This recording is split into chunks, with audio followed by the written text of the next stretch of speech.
How you doing, everyone? It's Kevin. I'm back with another video.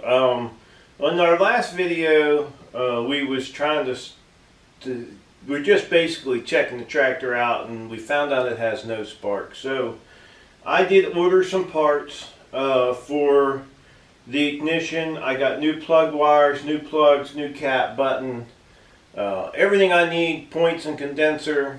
I didn't order the coil, because I think this is a fairly new coil on here. So we're going to give that a try, but I'm waiting on them to come in, and while I'm waiting on them to come in, we had some problems with a couple of these spark plug holes, and what I want to do today is I'm going to get them cleaned out. We're going to what they call chase them. And I have a tool here. It's used for chasing spark plugs. Spark plug holes, just to clean the threads out so we don't ever have that problem again trying to get them spark plugs out. So that's what we're going to be doing today. We're going to chase some spark plug holes. This right here is for chasing spark plugs. You could see the little groove on the side here. That's to get the garbage out of the threads. And I think you have about 3 of them on each one of them. And that allows the garbage to build up in these little dips in here. And then this is another size. Now I honestly think that there's at least 2 of these. I don't have the other one because I've never used the other one, the other size. This is the only one I've ever used, and we used to use it on 4-wheelers all the time. And this was the size that we used on them. And as you can see, here is the spark plug for the old tractor. This looks like a dinosaur spark plug. It's old. So, and if you just set the threads down in there, you can see they're a perfect match. And that's what you want. You want a perfect match on them. So, I think they have these in different ones. So, you know, I'll leave a link below for some of these tools in the bottom that we use in the description, so you can check them out. So let's get to cleaning some spark plug holes. Alright, before we get to chasing a spark plug hole, what we're going to do is I'm going to take a little bit of grease, and I'm going to put a little bit of grease in these little divots in here, and this will help lubricate it a little bit as it's going in, and hopefully any debris that comes off of the cylinder, like the threads inside, hopefully will get caught in these guys. So we'll go ahead and get our first one started. Now, like I said, this could be used on multiple different types of motors, but I think they have 2 of these in a kit. I think you can get 2 of them together. I don't know if they're kit, but I know there's 2 of them. Okay, what you have to do is get you a socket that'll fit down on this guy like this. It has a piece of rubber. Right here is a piece of rubber that actually holds it in the socket. So just push it down in there. Now you want to get these started in here very straight, because you don't want to recut any threads. You want to make sure they're in there real good and straight, and turn them as far as you possibly can by hand before you go taking a ratchet to them, because we don't want to cut new threads. We just want to clean the old threads that are in there.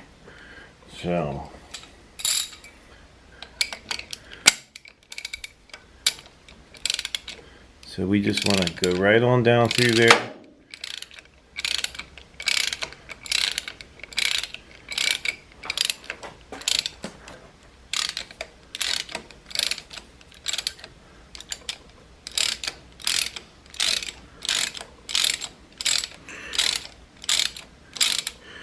Now I don't want that thing to bottom out, because I don't know how high the pistons come in this tractor. So we're down in there pretty good. So we'll go ahead and pull this one out.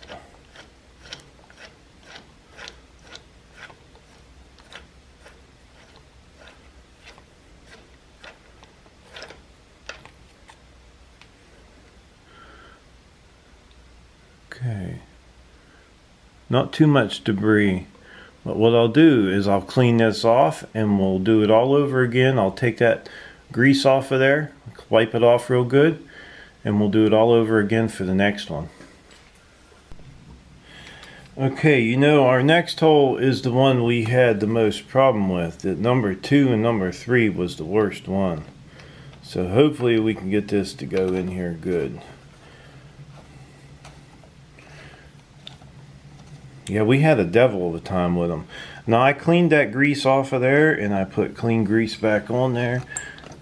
I'm going to keep trying to turn this by hand to make sure I don't cross thread anything.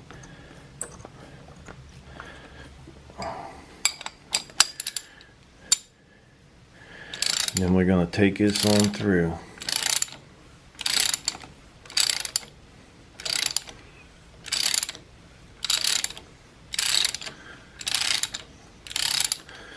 I think it's through already, believe it or not. These were tough. These 2 cylinders here, number 2 and number 3 was, I had a devil of time, and I'll tell you what, I was thinking for sure that I was going to break one of them spark plugs. I thought for sure I was going to break one because I didn't have the proper spark plug socket for it, and it worried me to death that I was going to break one of them. And then that would have been a whole new video, getting that spark plug out of this head.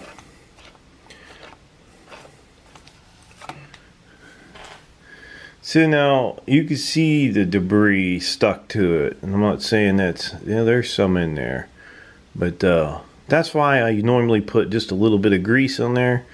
That way that stuff sticks to it and doesn't go down inside my cylinder. Okay, this is the other one we had trouble with. Number 3.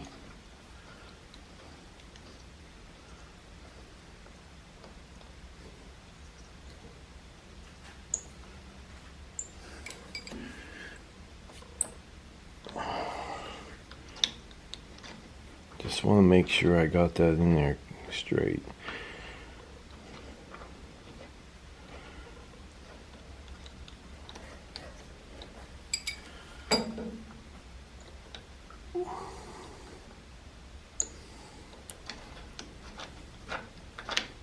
If you're not sure of yourself, back it out, run it again. I think we're in the threads, and that one there is really tough there.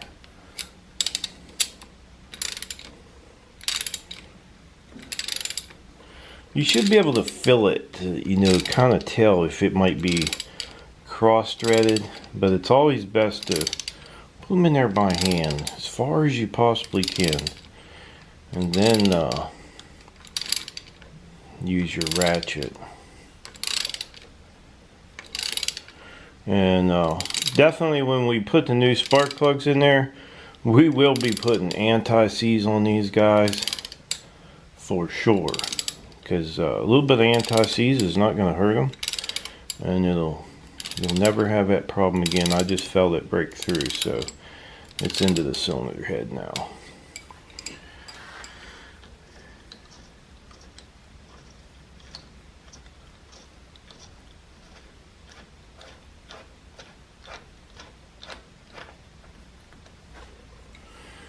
All the way through. Now that one's got a little bit of rust on it. You can see the rust. So we'll go clean this off and get ready for our next one.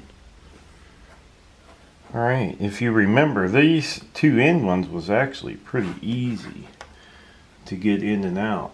So I wouldn't be surprised if it just screws all the way in, as easy as it was.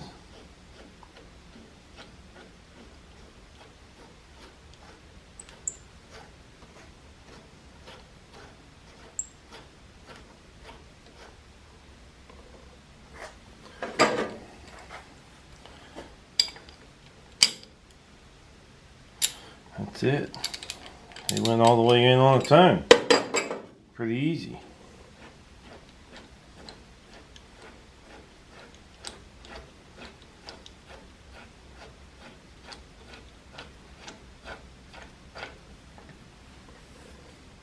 Not much of anything on that one. Just you can see where I pulled it out, some of the stuff stuck that's down around the head, the cylinder head. Okay, now that we got them all cleaned out, don't want anything to fall down in the holes. So I'm going to go ahead and put the old spark plugs back in.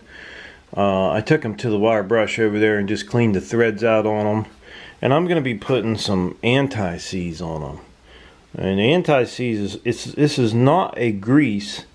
This is just to keep the metal from seizing, the threads from seizing up. So I'm just going to go ahead and put some of this on each one of the threads right here. And it doesn't have to be a lot. If you can get it on, not a lot. I'm just going to put a little bit around the threads. And this is going to save us from having a hard time getting these out again. Now, I will leave a link in the description down below on the anti-seize and the tool for cleaning those threads out.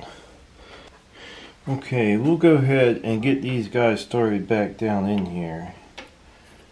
And like I said, we're just going to do this to keep any debris from getting down in there into the holes while we're waiting on all of our parts to get in.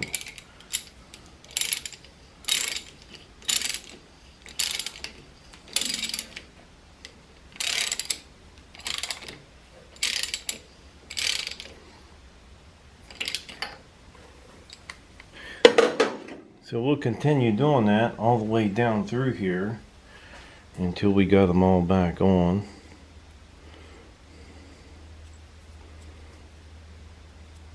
And these ones here in the front, the two in the middle, they were the tough ones. So let's get one of them guys in there. This probably was the worst one right here.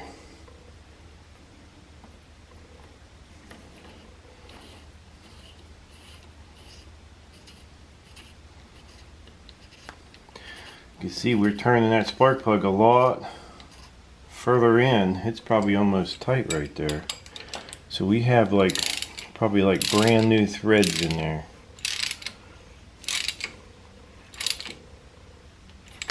Okay, that wasn't that hard.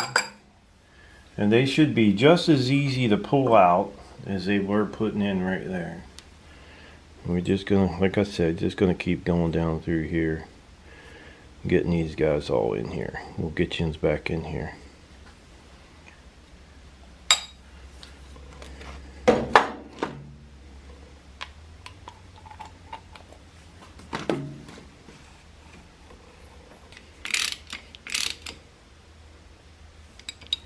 Okay, last one. So now we got all good threads in our the head. They've all been chased and just waiting on our new spark plugs now. Okay, so we have good clean holes in the cylinder. All the threads are cleaned out. Everything's anti-seized. We should never ever have another problem pulling these spark plugs in and out. That anti-seize I use just about on everything, and on this tractor you sure want to use anti-seize, because being setting out in the weather and stuff, they get all froze up, and that stuff works good.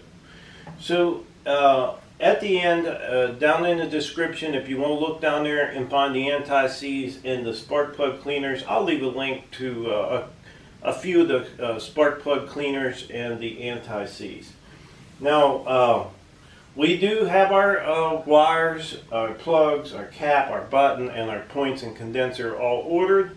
They're on their way. I'm not sure exactly when they're going to get here, but hopefully our coil is still good. If not, we got to pick up another coil. We'll do that. I think everything's going to work out pretty good, but we're not going to stop until this old girl starts up and runs. That's for sure. So I would like to tell you guys, I don't know if you've noticed in my descriptions, there's something I put in there about my channel. And I put in there, keeping it real and keeping it clean. And that's about my channel. I want to keep it real and I want to keep it clean. I'm not going to put anything in my videos that's not true to the best of my knowledge, or I'm not going to be doing any cussing or carrying on so everybody can watch the videos. So at the end of every one of my videos now on, I'll be saying keep it real and keep it clean. So that being said, I'd like to tell everybody thanks for watching my video. Don't forget to subscribe. Leave me thumbs up, thumbs down, a comment if you'd like. Keep it real and keep it clean. Till next time.